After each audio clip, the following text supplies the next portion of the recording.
For me, I think there's a chance that we are looking at a potential heel turn, and it's through John Cena.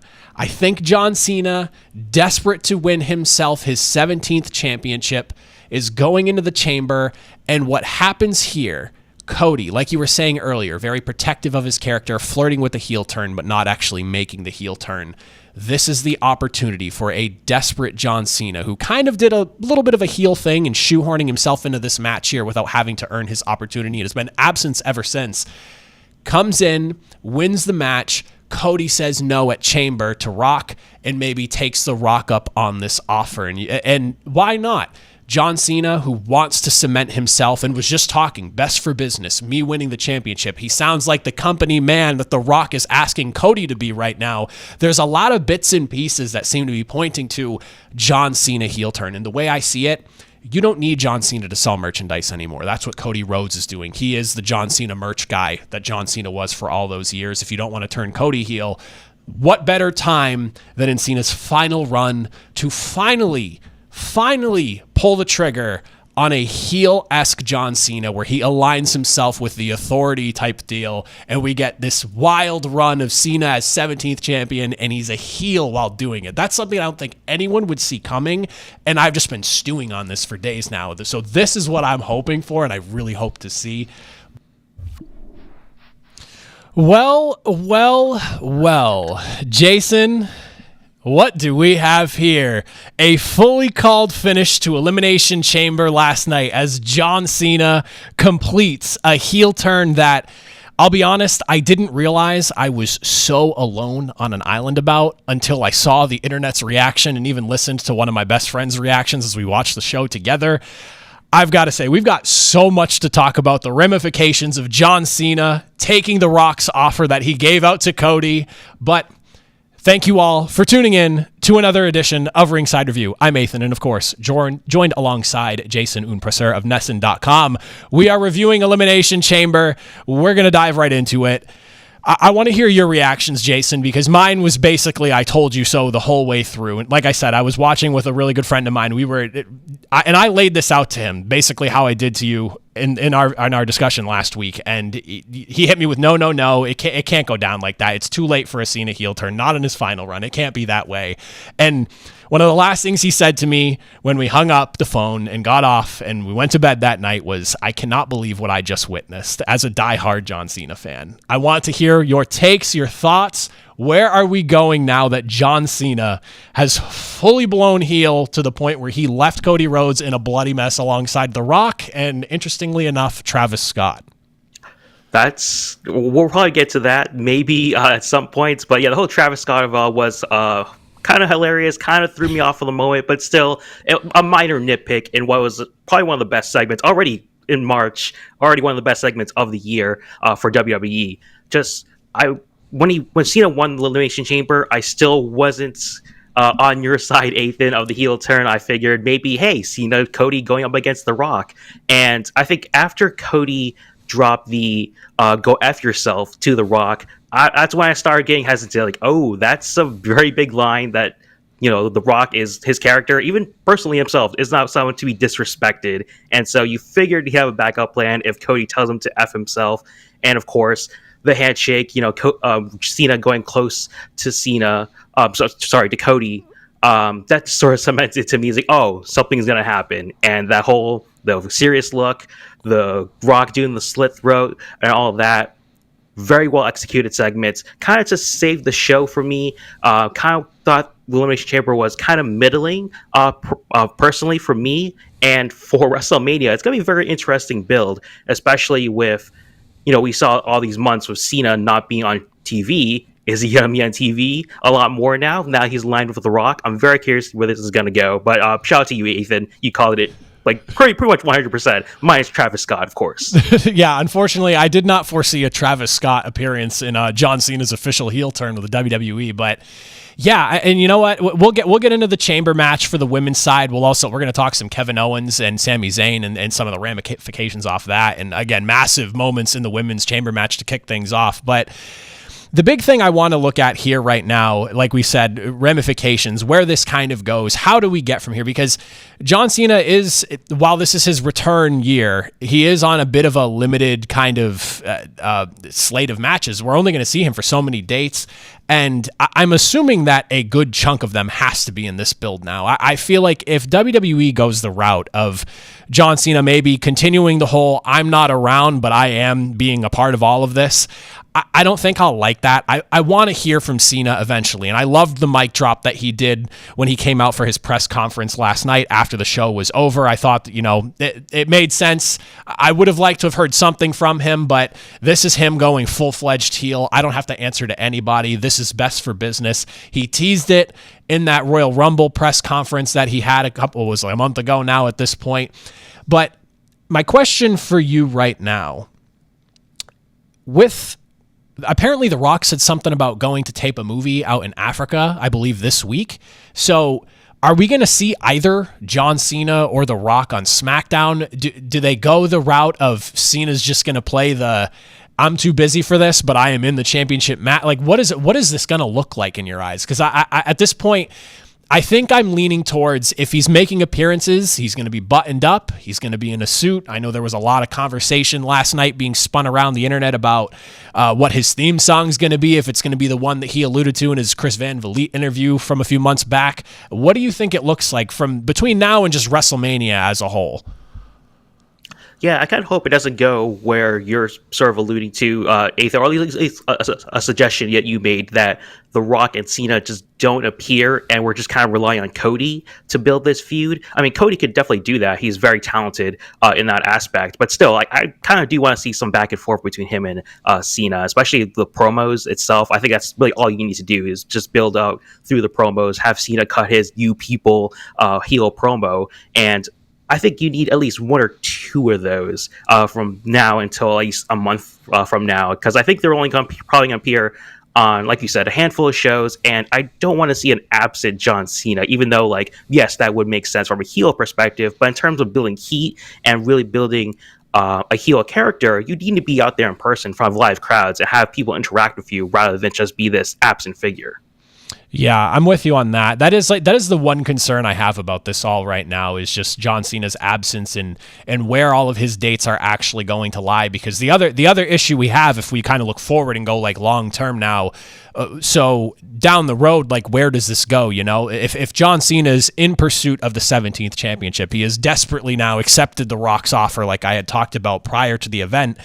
I mean, is this going to be one of those things where the bulk of his dates are going to be between now and maybe like the summertime, something along those lines? Because I'm having a hard time right now coming to any conclusion other than John Cena winning his 17th championship at WrestleMania. I feel like if there was ever a time for a title change after how big of a deal it was for Cody to win last year, you can't have him lose on some random pay-per-view in the middle of May kind of deal. It has to be in an event like this at WrestleMania with the stipulations as high as they are. And John Cena's heel turn doesn't make sense to me if he's not securing that championship immediately and using what The Rock was offering Cody in his favor to secure his legacy with that 17th title. So I guess we kind of can look at now between now and SummerSlam being like the next big event prior to or post WrestleMania, I should say, not prior. Are we looking at Cena with the title going into through the summer as this evil heel champion? Like, what are you thinking? Where are we going from here?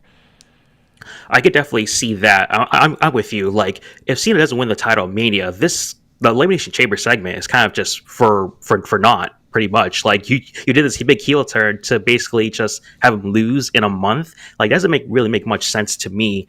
And I could definitely see, Cena carrying the title through the summer, and it's very similar to when Cody lost to Roman the first time. He spent the whole summer rebuilding himself and getting ready for Roman Reigns again, and so you could do that similar kind of story where Cody builds himself back up while Cena is racking up wins. He's cheating and all of that to, his title defenses at Money in the Bank. That's the next, sort of, high level B pay-per-view that they have. And so you have Cena going around in his big suits or whatever he's going to be dressed up as with the title, while Cody builds himself back up into SummerSlam for that big rematch. That's definitely, I can see how that's going to play out. Yeah, that's actually another thing that I was talking about too earlier today was just what does it look like with Cena as a champion? Is he just, and this is kind of something I personally do want to see, but I'm curious to hear what you think. Is this going to be Cena now, like full blown 5 moves of doom, like just burying people? I joked with my buddy last night. I was like, forget the golden shovel jokes. John Cena pulled out the platinum shovel. Not only did he throw himself into the chamber, he won the chamber and got the heel turn too. That's the trifecta right there. That's all 3 in a row. So are we looking at, is this going to be Cena just burying people along the way to like solidify that 17th legacy? Or is it going to be maybe, do we see a route where maybe Cena, because he is kind of out of the game at this point, I mean, yeah, he's back, but he hasn't been in the game like he was during his initial run through the WWE. Does he maybe struggle a bit here and there that ultimately leads to him losing the title at a SummerSlam or something along those lines, where he then maybe realizes the poor choice he made and it kind of culminates into him having like a nice farewell where, you know what, I was wrong to do that, and realize his mistake? Because there's so many directions you can go. And for me, if it's not Cena burying people like it's 2007, I don't know if I want to see it. Yeah, definitely. I think it has to be that. It has to be Cena burying people, and I think you could definitely play like sort of a generational kind of thing. It's kind of awkward because Cody's kind of like, he's kind of similar to Cena's generation, but you could just, it's WWE. You could just, play Lucy. You can ignore all that. Exactly. But you can play a generational kind of thing where Cena is like this generation of WWE superstars. They're not on my level. He's burying all of them. And Cody is, again, the savior of all of that, proving that, hey, we still have this fight against, the old guard, so to speak, of The Rock and John Cena. And so definitely, I would agree with you. I would want him to sort of be burying people. I guess the argument for the other way, if you want to play devil's advocate, is that, like, yes, he doesn't have any more, so he has to cheat to win. And then I guess through all these dramatic promos and storytelling, if you want to call it that, he realizes that, hey, cheating isn't the way to go. This isn't the way to, finish your career. You have to do it with hustle, loyalty, and respect. And so maybe that they could do it in that sort of way, but that's not what I want to see. That seems way too dramatic in this sort of like cinema style storytelling that I'm not really a big fan of. I do want sort of what you're saying, Athan, just have him bury people and just sort of have Cody be the savior for the rest of the WWE roster. Yeah, I see that there's so many possibilities that this leads you with, and and how does John? Because I do feel like the inevitable end of this is going to be John Cena realizing his mistake, and you kind of said something that made me think of this. It's like maybe by the tail end of this final championship run he has, maybe he has sort of like a hollow feeling, like it's not like the other 16 championships he won through hustle, loyalty, and respect, and maybe he like realizes it towards the tail end where he loses, but he ends up shaking Cody's hand at the end of it or something like that. Because as much as I want to see this title, it just doesn't feel realistic that he's going to be stomping people out. It's what I want to see, but there's got to be some sort of storytelling in there, and it just leaves the fan to wonder, like where do we all go with this? What does John Cena look like as a 17-time heel champion? But let me ask you this. In regards to the rest of the Elimination Chamber, because while everyone's talking about one big moment, there were some other big moments in this night, and I do want to circle onto Kevin Owens and Sami Zayn, because you and I were a little bit critical about this. We weren't necessarily sure about the match itself, and from the looks of it, it looks like we both have some differing opinions on how the match actually went. I will say that for me, I do consider myself semi-casual in that maybe some of the things WWE does entertains me more than it does some more diehard fans. I was pretty happy with the match itself. My biggest gripe out of the entire night, and somebody needs to talk to Canada about this, was the crowd itself felt like it was flat from start to finish. And I did see some jokes online about people saying, this crowd didn't deserve a moment like a John Cena heel turn based off the way they acted the whole night. But aside from that, I really enjoyed what Kevin Owens and Sami Zayn did, especially like the culmination to the end there with just the barbed wire chair spots that they were doing. It felt like two guys trying to kill each other. I want to hear your thoughts, your opinions on this one here, and maybe where they kind of go from here, because I was expecting some sort of like we could, and they even kind of teased it too, where we weren't going to get an actual definitive finish and it was going to spill into a WrestleMania match, but we got a definitive finish. We got a Kevin Owens going over Sami Zayn, what feels like again. So now I'm just kind of left wondering what exactly we do here, but I want to hear your thoughts and kind of the direction you think they're going to go with this one, because I'm kind of at a loss. Yeah, I would say, like, I think the psychology of the match was just way off. Like, I personally didn't feel like it felt like two guys trying to kill each other. Like, they started the match a very standard wrestling match, rather than, having Sammy do his entrance and Kevin Owens attacking him from behind, because in these lead up to these promos, like, I'm going to handicap you, I'm going to end your career. Like, I never really got the sense of all that. And even for your point for the crowd, like, I felt like it was kind of a standard WWE crowd. Like, I feel like, the way most crowds are, like, they aren't really paying attention to the matches. They're waiting for the big moments, and I don't think they delivered on those big moments enough, in my opinion. Not until the barbed wire chair spots, but other than that, like, what they do, like, they had some chairs thrown around in the ring. They had the hockey stick, which they didn't really play up enough, in my opinion. They just kind of did the standard, like, treated like a kendo stick, more or less. So I don't really think the psychology of the match played well for me in terms of what this was billed as. Kevin Owens and Sami Zayn trying to kill each other, trying to handicap each other and their careers. That's just my opinion of the match, at least. And, I don't think Michael Cole's commentary really helps, especially with the way he was playing up the action of the match. I felt like it was very overdramatic in terms of what we actually were seeing on the screen. And maybe that was a case of, again, like, for the WWE crowd, maybe people are just on their phones and you're listening to Michael Cole on commentary, and so that's what your impression of the match is. But that, at least, just in my opinion, Athan, at least, that's what I thought of the match. All right, so I'll take it. There was a lot of conversation. You brought up Michael Cole and his commentary. There was a lot of conversation ripping into Michael Cole about just his commentary overall, and that's a conversation for another day. But I was definitely interested with a lot of what people were saying after the night, with just Michael Cole not being able to hit the mark on certain things, like calling the watch that John Cena used to, like, throw a couple of haymakers into Cody Rhodes' face as brass knuckles and not the Rolex that it actually was, as if he was, like, calling it with his eyes shut or something. And then also, I will say that there were some instances that you probably hear Michael Cole probably popping a little too much for certain things that were going on. I enjoyed it. I don't know. That's just kind of my take on it. But with this match getting a definitive ending this time, this kind of goes back to our original gripe. Like, are we going to do this again now at WrestleMania? Because they didn't really leave us a window, and I'm assuming no, because Randy Orton's back, and I'm pretty stoked for that. It looks like Randy Orton, who teased the punt kick, is going to go into a bit of a legend killer mode for this rivalry as well. So I want to hear your thoughts on that. Randy, Kevin Owens, do we think Sami Zayn has some sort of involvement, or is it just them two colliding at Mania?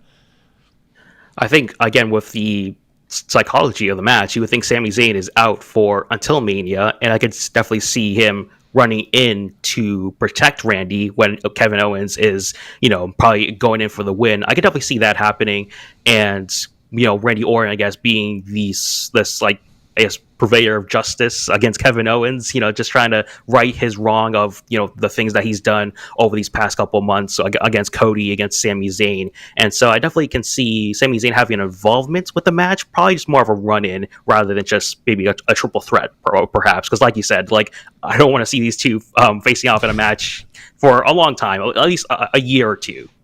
All right, well, you heard it here. We don't need any more Kevin Owens and Sami Zayn for some time. The last thing we got to get into here, Bianca Belair winning the women's chamber match. This was one that I wanted to pick her going into this. I don't want to sit here and be like, oh, I tried calling everything, but I did want to pick Bianca, but I had a hard time coming to the conclusion of how we got there. And I was not in the camp of thinking, and apparently there was a pretty big group of people that thought this, that Naomi was the one who took out Jade Cargill. So her return and then coming after Naomi completely blindsided me. I was not ready for that. And listen, Bianca going up against Rhea Ripley, because I'm assuming she's not losing that, well, when this comes out, I guess tomorrow, technically. So the way I see it, a Bianca versus Rhea Ripley match, just in terms of match quality, I'm here for. It's a matchup that I don't think we've really gotten before, if I'm not mistaken. At least I can't remember off the top of my head. Maybe there was an instance where they've crossed paths, but I don't know. It's not something that I can remember off the top of my head. So I'm here to see it. But what did you think of this one? Because the heavy hitters, Alexa Bliss, I loved the teasing that they were kind of doing with her, just kind of completely dominating, but it's clear that they have some sort of path that they're preventing her from getting any legit championship shot, and I don't like that, because like, you want to strike when the iron's hot, and we're not getting that for her now. Bayley got taken out pretty early in the match, and she was the person I settled on, because I was like, who else if it's not Bayley at this point? And then, of course, Jade Cargill's attack on Naomi, just, you want to talk about taking her out. From the beginning of the attack to her literally slamming the chamber door on her. I mean, I'm looking forward to seeing how that spins. So I guess Naomi's a heel now. Like, I want to hear your thoughts on all this. There's a lot going on in that women's chamber match. Yeah, this definitely requires another promo to explain what's going on, because if Naomi's a heel, then like, what does that mean for Bianca? Because like, she was like crying and agonizing in her chamber over her friend being taken out. So I guess, would they not be friends anymore? And with Jade Cargill, like, obviously they were a tag team before, and so they're playing on that history there. And so not really sure whether that's gonna go. I sort of thinking that like, maybe like Bianca kind of, if Naomi is, you know, depending on where they go with that, maybe some type of tag match going on between Cargill and Naomi, because I don't think these two could have a singles match. Cargill's still kind of rough in the ring. You know, this segment did inspire confidence that she can improve, and she is improving. But for Bianca, you know, I think they went with a safe choice for me personally. There's really not much else can go. I was kind of fearing Liv Morgan was going to win, and we're going to do Rhea Liv like for a seventh time, which no one wants to see.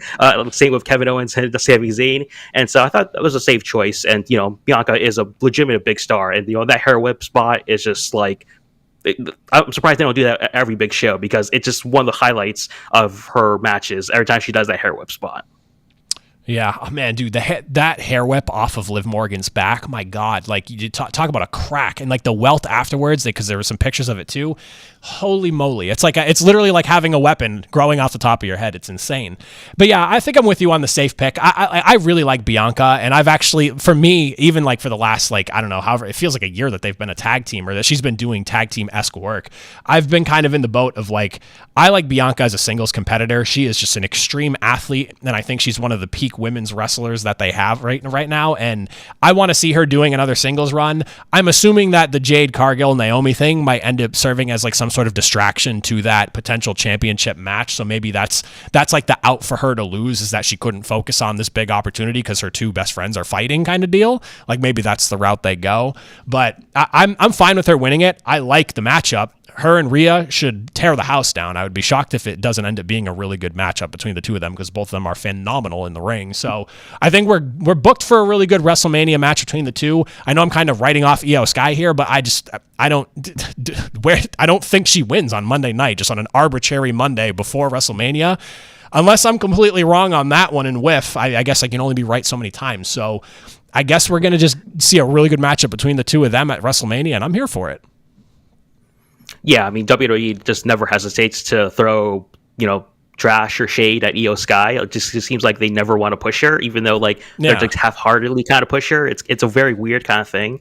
And so yeah, definitely can see, you know, I think Bianca, I agree with you. It's weird that she's a tag star, like, especially the way they market her. Like, she's the EST, like the strongest, fastest, but she needs a tag partner to help win her matches. Like, that just doesn't make any sense. Yeah, it never made sense. Never made sense. Yeah, but I agree with you. You know, that's, you know, big match there. I think they have some history in NXT, and so they could play off that if for a little bit of a storyline kind of thing to add some juice to this match. But yeah, definitely very interesting direction that they went, because obviously, you know, they could have, you know, risked it with Roxanne Perez and go for a younger star, but they decided to go Bianca Belair, who, you know, is a legitimate superstar, but it felt like they weren't really pushing her that way in the tag division. Yeah, it definitely does feel a little bit random, but I guess we'll have to find out on tomorrow night's Monday Night Raw. Once again, as always, from me to Jason, we thank you all for joining us for another edition of Ringside Review. We'll catch you guys Tuesday bright and early to talk about some Raw action.